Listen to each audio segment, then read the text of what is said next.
नमस्कार, Hindi learning channel पर आपका स्वागत है।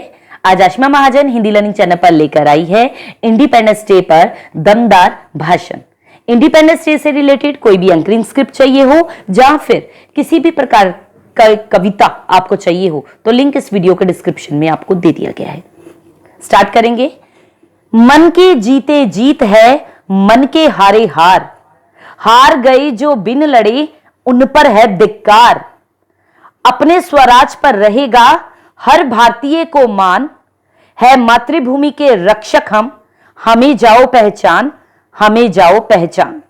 आदरणीय अतिथिगण, सम्मानित प्रधानाचार्य जी, समस्त शिक्षकगण, अभिभावक एवं प्रिय साथियों, यह हमारा 78वां स्वतंत्रता दिवस समारोह है। आज से ठीक 78 साल पहले हमने स्वतंत्रता की बेड़ियों को शौर्य से नकार कर अपनी परिपाटी को धन्य बनाया था।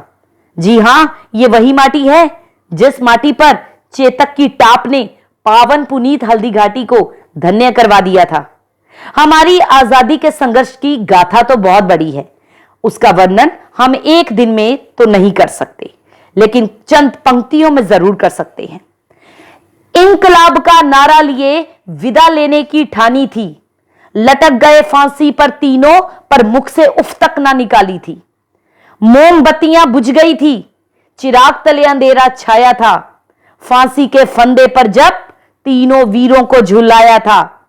सुखदेव भगत सिंह राजगुरु के मन को कुछ ना भाया था, हंसते हंसते देश की खातिर फांसी को गले लगाया था, फांसी को गले लगाया था।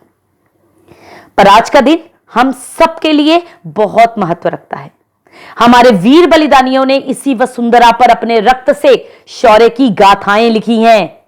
बारी तो अब है उन गाथाओं को पढ़ने की, अपने देश के लिए कुछ महत्वपूर्ण कार्य करने की, क्योंकि आज हम जो भी हैं और जो भी हमारे पास है हमारे पूर्वजों की देन है। उन्होंने हमें स्वतंत्रता दिलाने के लिए अपने जीवन की परवाह तक नहीं की। जब हमारा दौर आया है तो हमें भी खुद से पूछना होगा कि हम अपनी आने वाली पीढ़ियों को क्या देने वाले हैं। हमें आजादी का मतलब समझना भी होगा और पीढ़ी को समझाना भी होगा। अपनी इस धरा को हमें धाम बनाना होगा, उसके लिए एकजुट होकर कार्य करना होगा। जाति भेदभाव मिटाना होगा। कार्य मुश्किल जरूर है पर असंभव नहीं है। आंधियां तो पहले भी चली हैं, पर कभी आज तक राम प्रसाद बिस्मिल, चंद्रशेखर जैसे महापुरुषों ने हार नहीं मानी। तो आज इस माटी के युवाओं को क्षितिज तक अपनी गूंज पहुंचाने के लिए किसी देश के सहारे की जरूरत क्यों हो गई? देश हित के लिए जातिवाद, परिवारवाद का खेल समाप्त करना होगा। हमें विदेशी वस्तुओं का बहिष्कार करना होगा और स्वदेशी को अपनाना होगा, ताकि कोई भी देश हमें कमजोर ना समझे और यह तो बिल्कुल भी ना समझे कि हम पूरी तरह उन पर निर्भर है। कृषि और दुग्ध उत्पाद ये हमारी सबसे बड़ी शक्ति हैं। राष्ट्रीय हितों पर राष्ट्र सर्वोपरि की भावना के साथ किसी भी तरीके का समझौता अब हमें नहीं करना है। हमें अंतरराष्ट्रीय संबंधों को धमकियों से डरकर नहीं निभाना है, बल्कि सशक्त प्रहार करके अपने संकल्प पर डटकर खड़े रहना है। अंत में अपनी वाणी को यहीं पर विराम दूंगी कि नए भारत को आगे लाने में हम सबको एक एक कदम आगे बढ़ाना होगा, क्योंकि हमारा बढ़ाया हुआ एक एक कदम ही विकास के लिए नए मानक स्थापित करेगा। हमारी इतनी सी कोशिश से ही भारत आगे बढ़ेगा और भारतीयता भी बढ़ेगी।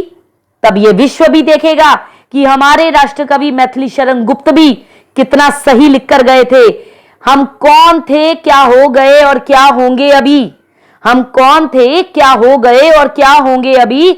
आओ विचारें आज मिलकर ये समस्याएं सभी। जय हिंद, जय भारत।